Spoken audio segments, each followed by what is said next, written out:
to my channel Garuda Skrimo, channel opini bolanya orang awam, dengan gua di sini Joe Silaban dari tengah kota Perth yang agak gloomy hari ini walaupun nggak hujan. Western Australia seperti biasa. Hari ini edisi khusus hari Senin. Gua akan mengupdate hasil pertandingan teman-teman kita atau pemain-pemain timnas kita ya. Mulai dari pertama Martin Paes, Dallas FC menang 2-0. Namun Martin Paes tidak turun karena dikabarkan Martin Paes mengalami cedera paha. Nah, ini memang cedera yang baru lagi ya buat Martin ya. Cuma kita berharap Martin cepat pulih supaya terbiasa dalam pertandingan kompetitif, dan yang paling penting adalah kita menanti duel dia dengan Son Heung-min di tanggal 24 Agustus ya.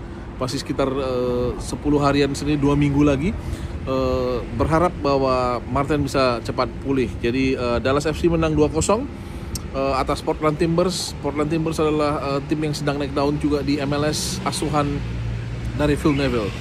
Kemudian Emil Audero Mulyadi dan Jay Itzes, kompetisi di Serie A baru akan dimulai tanggal 24 Agustus nanti. Jadi kita tunggu juga 24 Agustus, banyak update. Sandy Walsh, Yokohama Marinos kalah 1-0 dari Kawasaki Verdy, dan kembali Sandy Walsh tidak masuk DSP bahkan kali ini ya.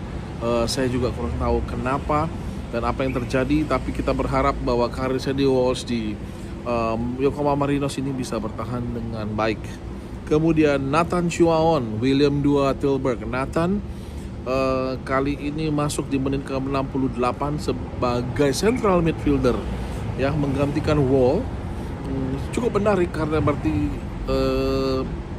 pelatih Willem Twee juga sudah mulai mengakui bahwa Nathan memang mampu mengcover posisi tersebut ya. Menit ke-68 dan ratingnya 6,2. hanya saja sayangnya Willem Twee kalah 5-1 dari Den Haag ya di kompetisi Eerste Divisie.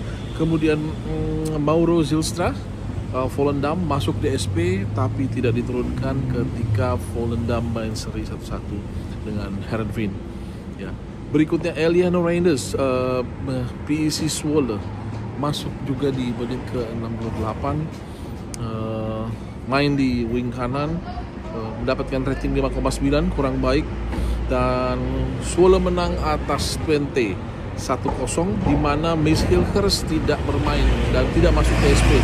Jadi ini makin menguatkan kemungkinan Maes Hilgers akan pindah ya dari Twente, tidak masuk DSP sama sekali, dan sudah ada 2 pemain tengah yang inti.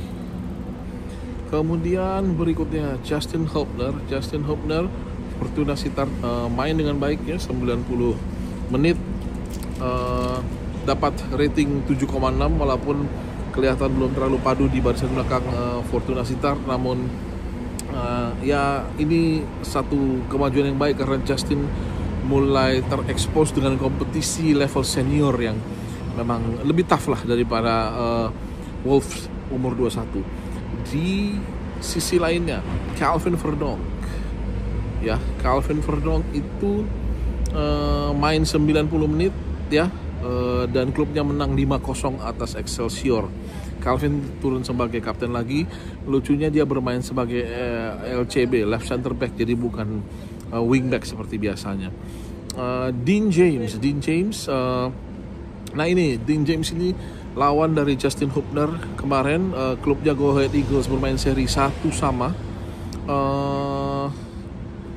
2 sama, main 90 menit dan memberikan 1 assist di rating 7,7 oleh Flashscore. Jadi itu pertarungan yang cukup seru ya, tapi kayak memang cukup lucu karena di beberapa momen saling ngotot namun terlihat saling menjaga dan tidak saling mencederai. Cukup unik ya persaingan antara Justin Hubner dan Dean James kali ini.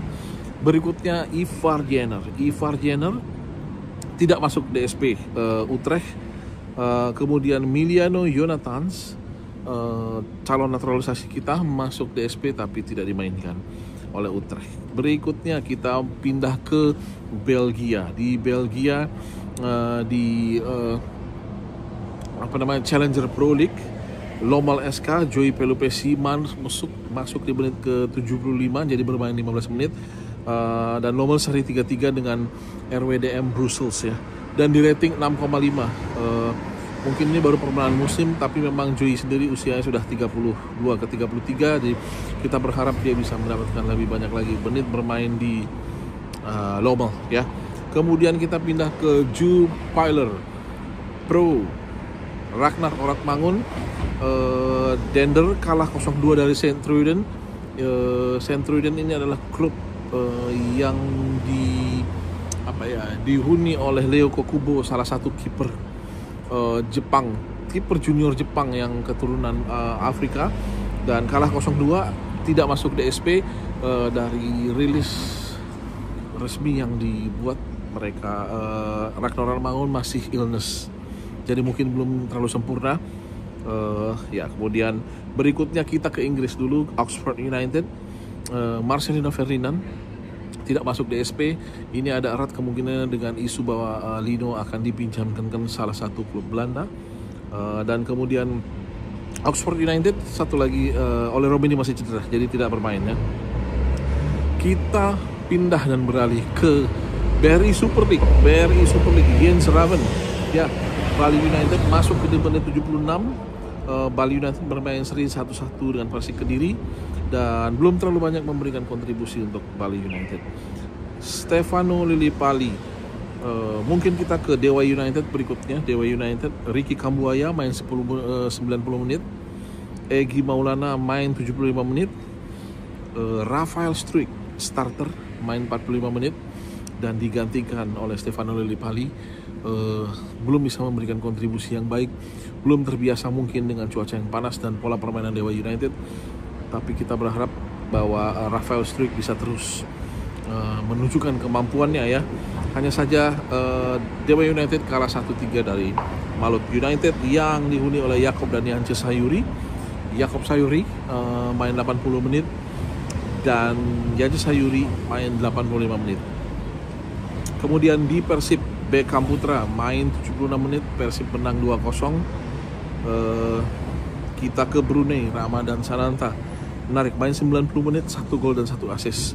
Walaupun timnya seri dengan PDRM dari Pahang ya. Kemudian Jordi Amat berduet dengan Rizky Ridho, sangat menarik, bermain 90 menit, solid dengan Rizky Ridho. Dan Rizky Ridho juga mencetak gol pembuka di pertandingan Persija menang 3-0 atas Persita Tangerang. Nah, ada 3 pemain lagi yang juga belum memulai kompetisinya, adalah Shane Patinama, Buriram, Asnawi, Mangko Alam, dan Pratama Rahan, masing-masing Port FC dan Bangkok United. Namun sisi baiknya adalah kita melihat sebagian besar pemain-pemain timnas kita yang terutama yang menjadi andalan itu sudah mulai mendapatkan menit bermain. Pemain-pemain yang kita harapkan untuk bangkit seperti Nathan mulai sedikit-sedikit mendapatkan menit bermain dan menarik karena diturunkan bukan sebagai left back tapi sebagai central midfielder, memperlihatkan bahwa Nathan memang mempunyai kemampuan di sisi tersebut ya. Di antara semua ini mungkin yang paling menonjol bagi saya adalah keistimewaannya Rizky Ridho dan Ramadan Sananta. Walaupun saya juga nggak terlalu yakin Ramadan Sananta bisa dipanggil lagi, tapi we'll see. Karena di antara semua pemain-pemain kita tersebut, mereka bermain cukup baik dan menghasilkan sesuatu. Dan untuk barisan belakang kita semuanya dalam posisi aman. So thank you so much teman-teman sudah mengikuti video saya ini dari tengah kota Perth yang sangat menarik ini, dan thank you so much untuk edisi Senin ini update raport para pemain timnas. Ikutin terus, setiap Senin saya akan terus memberikan update pemain-pemain timnas yang akan bermain di akhir minggu. Dan di luar itu juga hampir setiap hari akan ada video-video menarik mengenai ulasan-ulasan in-depth, baik terutama untuk timnas ataupun hal-hal yang berhubungan dengan pemain timnas yang related.